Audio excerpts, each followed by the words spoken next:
Good afternoon, everyone. I'm Senator Nikki Merritt, Chair of the Georgia Legislative Black Caucus. We are here today to talk about how SB 68 is protecting the powerful and silencing the victims. The mission of GLBC is to advocate for marginalized communities across our state. Today, the people that we're speaking up for are victims of tragedies who will not receive justice if SB 68 is passed and signed into law. In particular, we want to focus on the concerns of people who have survived sex trafficking and people who have been victims of drunk driving accidents.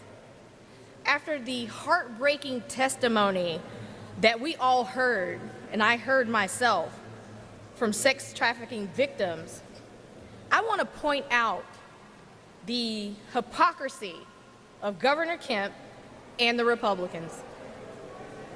They're willing to fight sex trafficking when it suits them, but they are now willing to throw those victims aside in the name of corporate profits.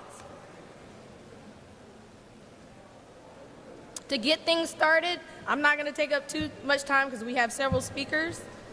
I would like to invite Representative Tanya Miller up to the podium to share her knowledge, and many others will share their knowledge and experience and perspective on this vital issue.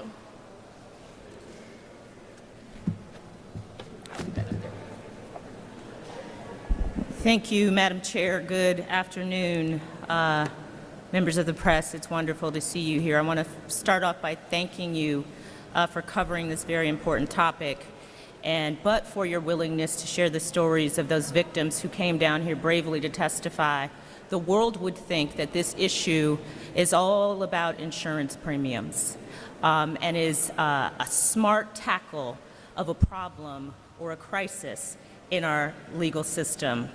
Well, I will tell you, coming off of a very emotional hearing this week, as a legislator who represents citizens, as a former sex crimes prosecutor in this county, it was very traumatic for me personally to sit there and watch victims stand in front of a bunch of politicians to share their stories of repeated rape, repeated sodomization, repeated beatings, repeated torture and torment at the hands of abusers, at the hands of businesses who are all but complicit in many of these crimes that would now be outlawed effectively if SB 68 passes.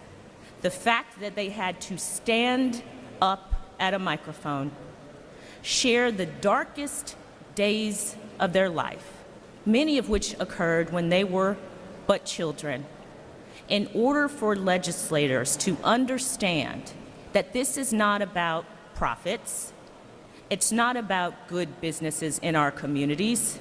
This is about a citizen, a victim's right to access the court and to seek justice from the jury of their peers, the same jurors who elect these representatives down here at the Capitol.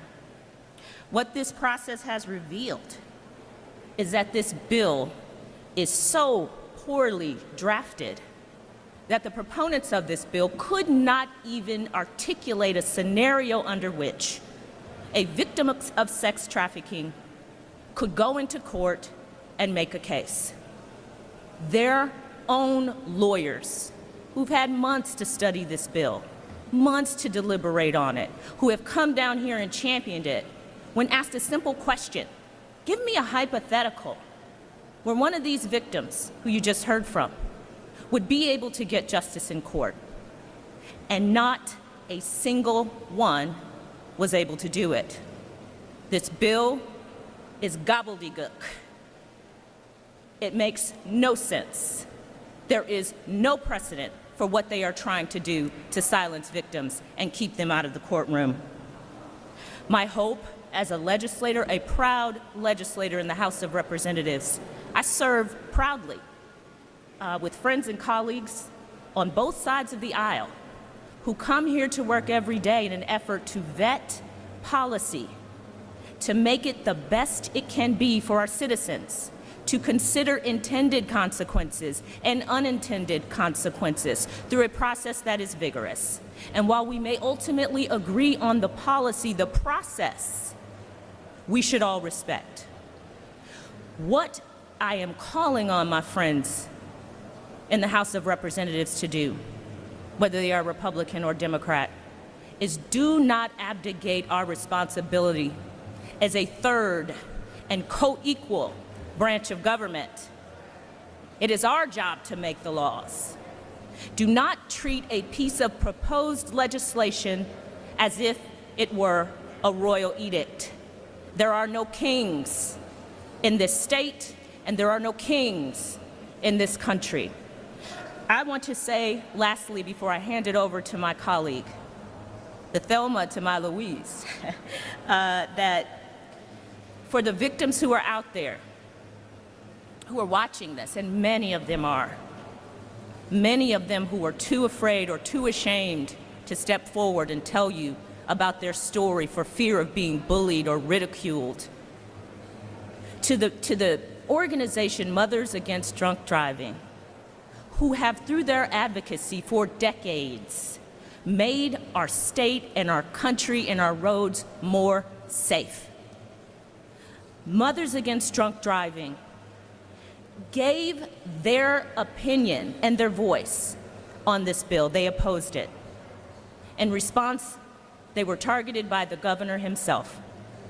It is sad and it is unfortunate, but I want you to know that there are those of us on both sides of the aisle who are down here to stand up and stand in for you.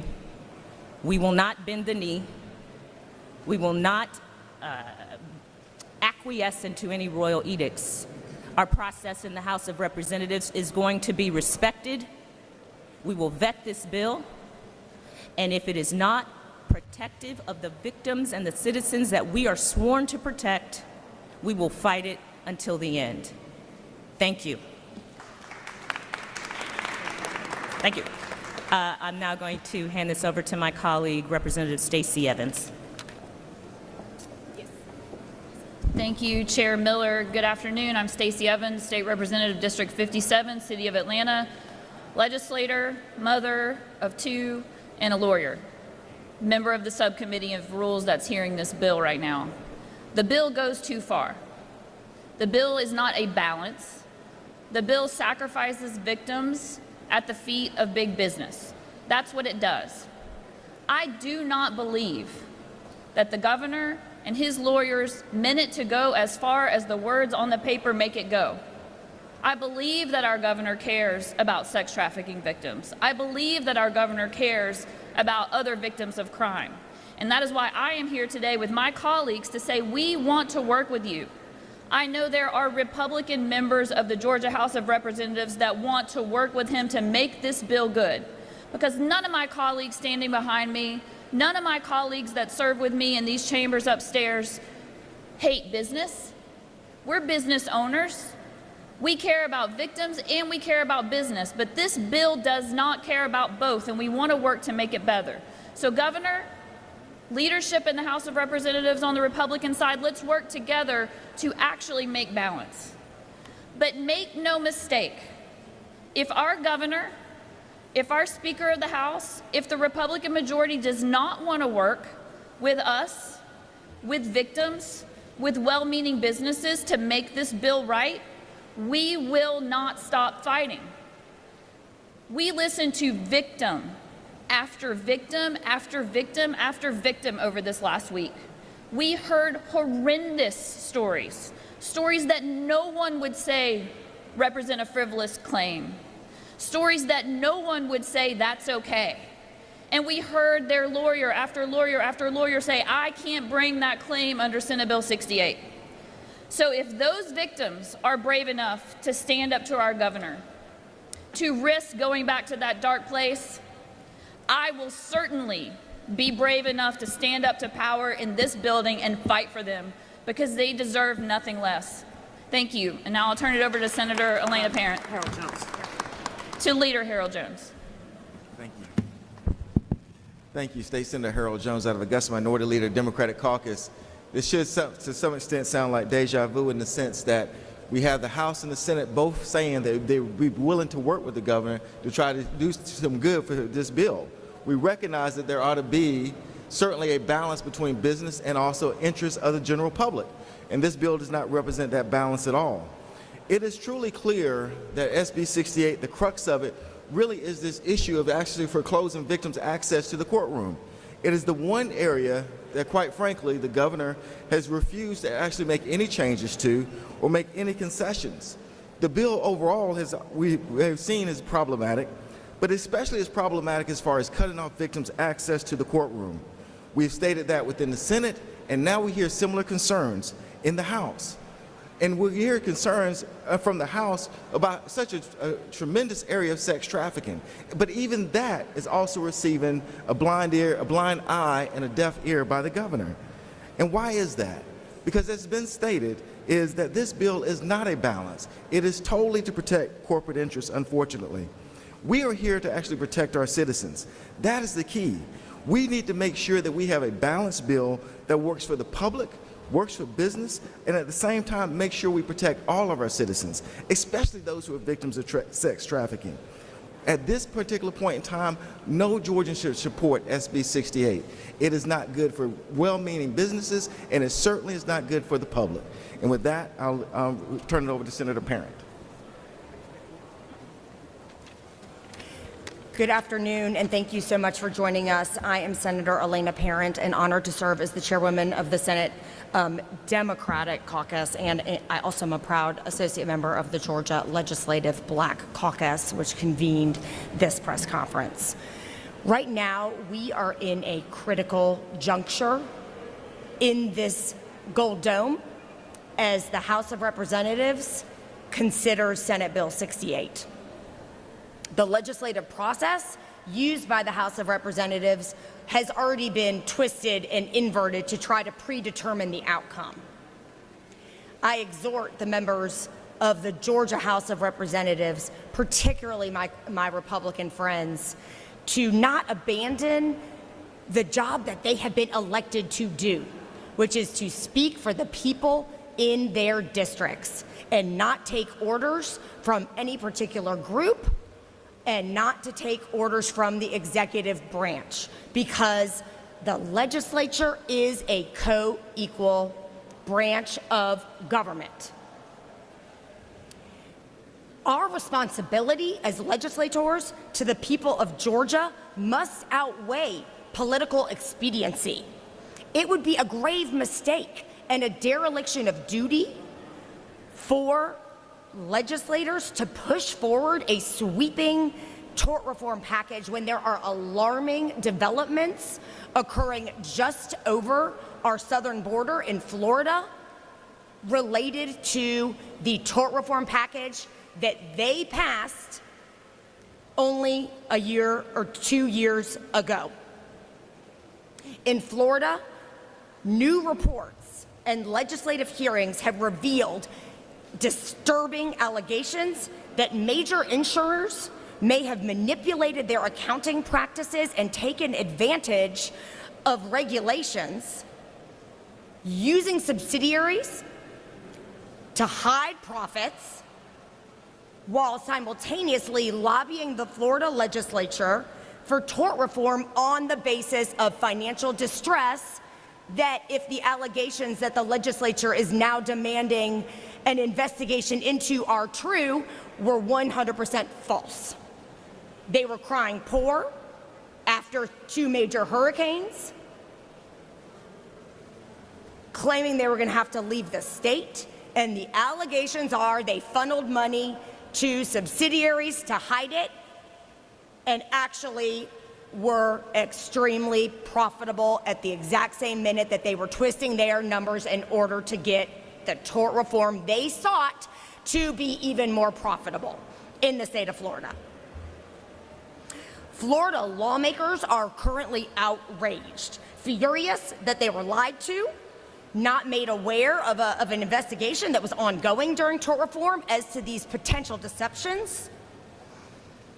And now they are demanding answers and re-examining these very foundations of the arguments that led them to pass their tort reform package in the first place. And yet here in Georgia, we are being asked to pass a sweeping tort reform package based on the exact same premise, that businesses and consumers' insurance rates have all risen due to lawsuits and lawsuit abuse. How could we responsibly move forward when we have not examined whether insurers in our own state might be engaging in these questionable practices that are unfolding in Florida?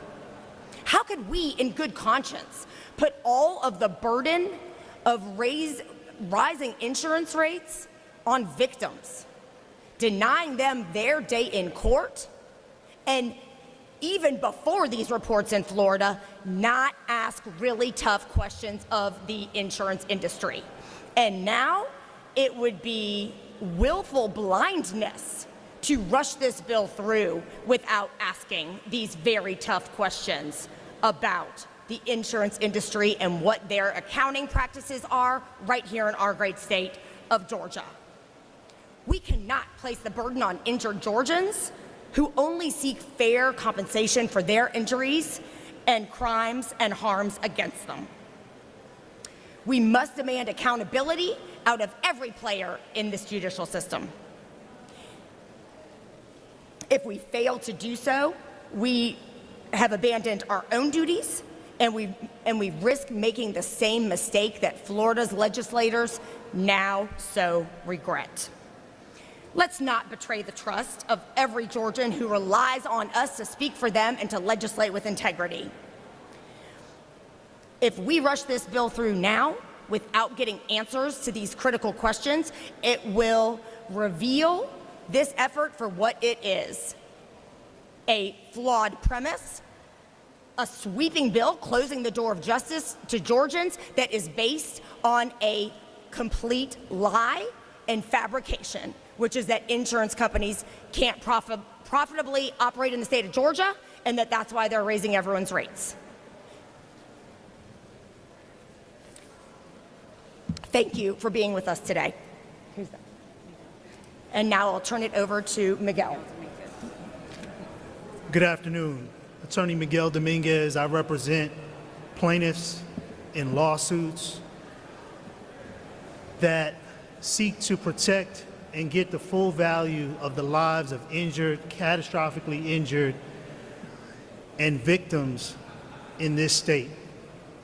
And I'm here to tell you, as someone that represents that group and someone who has spent a lot of time reading SB 68, there is not one iota of that bill that deals with what the proponents of this bill says it's supposed to do in lowering insurance premiums. Not one iota of it deals with that. If the people of the good state of Georgia were coming to this Capitol outraged because of the increasing prices or cost of educating our children here in the state of Georgia, what you wouldn't see is a bill proposed to restrict the access of our children to school. What you would see is some bills trying to figure out how to lower that cost. This bill only seeks to restrict the least of us, the folks who are in most need of a voice to advocate on their behalf, access to the judicial system. And we should all be outraged by this diabolical bill. I won't refer to it as anything else because there is language in the bill that even your average attorney has problems really identifying how this affects people who are injured and victims because of the way it's written. Let me share this with you because I wanted to bring you all a client of mine today that actually could tell the story of how bad this bill is and who it really affects way better than I ever could. But I couldn't bring myself to have a victim of a sexual assault come and have to tell her story more than she already has. So I'll tell it for her just to make a very powerful example of who this bill absolutely and will affect. I have a client right now, we've been in litigation for years, that was a homeless woman, 65 years of age. One of us, a citizen of this state, who was minding her business, eating a sandwich that someone had given her in front of a Walmart, when a gentleman came up to her preaching the good news of the word, of the scripture. And because it was Christmas Eve and it was cold outside, he convinced my client that she should come back with him to a motel that he was staying at right next door so that she could get out of the cold and have a warm meal. And my 65-year-old client made it clear to him that if he was a true believer and a man of faith and knew for a fact that there would be no sex involved in this relationship, in this help that she would agree to, that she would go back with him. What happened next was that when she got inside of that hotel that's still in business here in this state, in the metro Atlanta area, he then tried to have sex with her. And because she refused, he snatched off her clothes and beat her to a pulp. When she continued to defend herself from this violation, he finally gave up and threw her naked body out of the room in front of the hotel, and in so doing, locked himself out of his own room. He was so confident that this hotel would do absolutely nothing about the condition that my client was in laying out there, that he went down to the lobby in the hotel, got security to come up and let him back into his room with my client laying on the floor. And when they got to the room and security saw my naked client beat up and battered on that ground, the security guard asked the perpetrator, "Does this belong to you? Does this belong to you?" And then let the perpetrator back into his room, held the door, while the perpetrator dragged my powerless, naked client by the wrist back into the room. When they were back in that room, the perpetrator told my client, "You see, this is the kind of place where you could kill somebody and nobody would care." For the next 36 hours, that physical assault turned into a rape. And my client was repeatedly raped and assaulted to the point where her neck was broken. My client is in a wheelchair today. And in a couple of months from now, God willing, some good people like you all from this state will hear this case. They will hear these facts that you've just heard, and they will decide what her ordeal is worth. And when that verdict comes back for way more than the insurance company wishes to pay, they'll be out here saying nuclear verdicts. But what they won't tell you is that Miguel Dominguez had to send out a demand letter early on demanding the policy limits for this fact pattern that you just heard, and that it's been denied over and over again, and that the insurance company themselves have opened themselves up to a quote-unquote nuclear verdict. But you won't hear that part of the story, so I'm here to tell you. This is a diabolical bill. It does not have the best interests of our people at heart, and it needs to be opposed at every step of the way or substantially amended, period.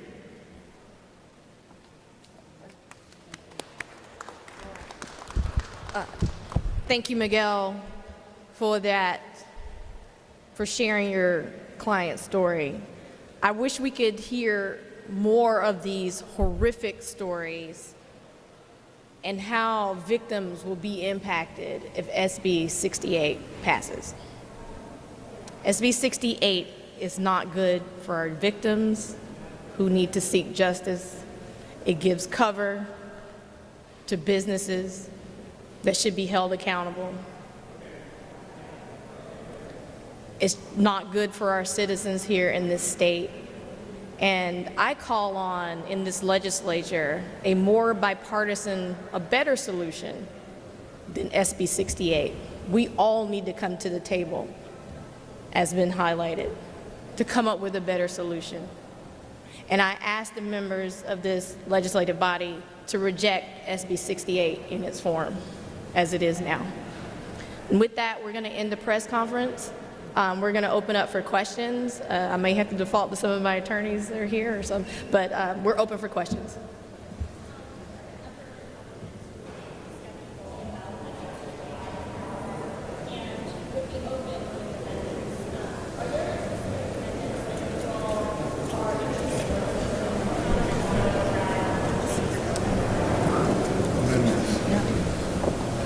Absolutely. There are amendments, and they've been shared, and we'll continue to share them, and we'll continue to work on them.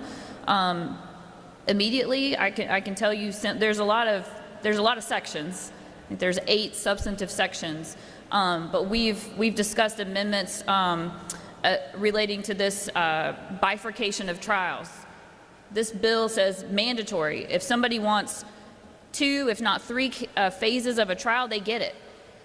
Georgia law says you should ask for that, and if the judge thinks it makes sense, then he can give it. We could set down some parameters for a judge to have to consider when he's doing that. We've offered amendments related to how much the jury will hear about insurance from both sides. For a bill that has so much to do with insurance rates, the proponents of this bill only want the jury to know about one side of insurance, and that's the victim. They don't want anybody to know that businesses that acted badly, drivers that were driving under the influence or recklessly, that they've got insurance to make them whole. They don't want the jury to know that. So we've got amendments around that. We've got, for every section, we've offered ways to compromise on this and have offered to even go further than I know some of us would like to go in the interest of getting something better, because this is disastrous.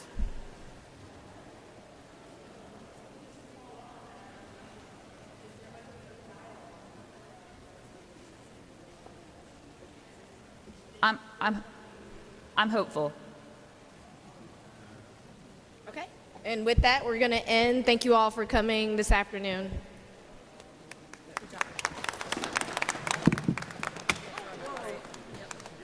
That's fine. No, it's fine. This thing is, I need a new one anyway.